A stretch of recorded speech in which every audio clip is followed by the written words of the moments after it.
For the second in our series about locally run businesses, we meet Simon Winridge, co-founder of the hugely successful Winridge Forest Railway Park. Welcome, Simon. Now, perhaps you can begin by telling us a little bit about how it all started. Well, during the 1970s, my wife Liz and I had just acquired 80 acres of sheep farming land, and we decided to settle down and have children. Pretty soon we had a daughter, Sarah, and a son, Duncan. The place was wonderful for the kids. They particularly loved trains and gradually built up an enormous network of miniature railway track.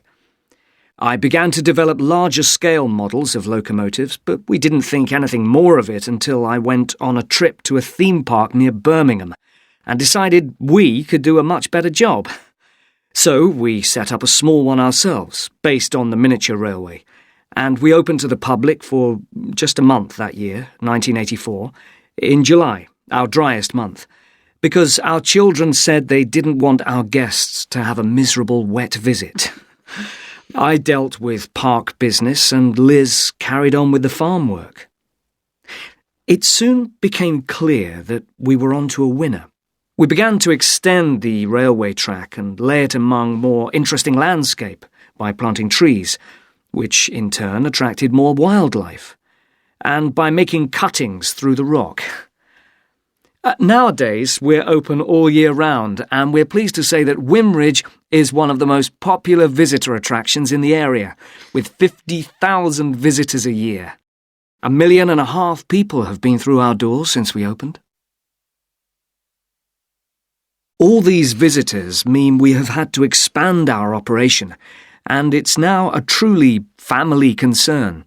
I'm near to retirement age, so I only concern myself with looking after the mechanical side of things, keeping the trains going.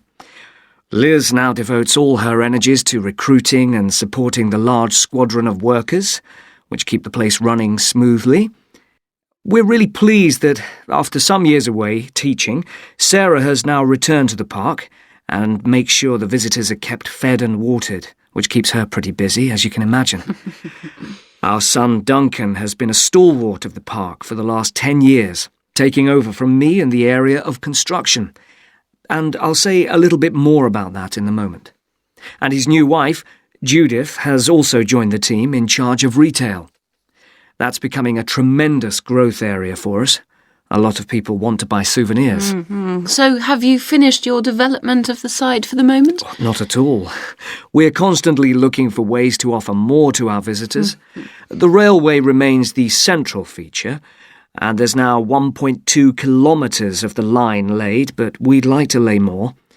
Because of the geology of the area, our greatest problem is digging tunnels, but we're gradually overcoming that. We're also very pleased with a new installation of the go-kart arena, which is 120 square metres in area. Again, the problem is the geology. We had to level the mounds on the track for safety reasons. We wanted to enable 5 to 12-year-olds to use the go-karts. And the main attraction here is the Formula One kart. We've known fights to break out over who gets it.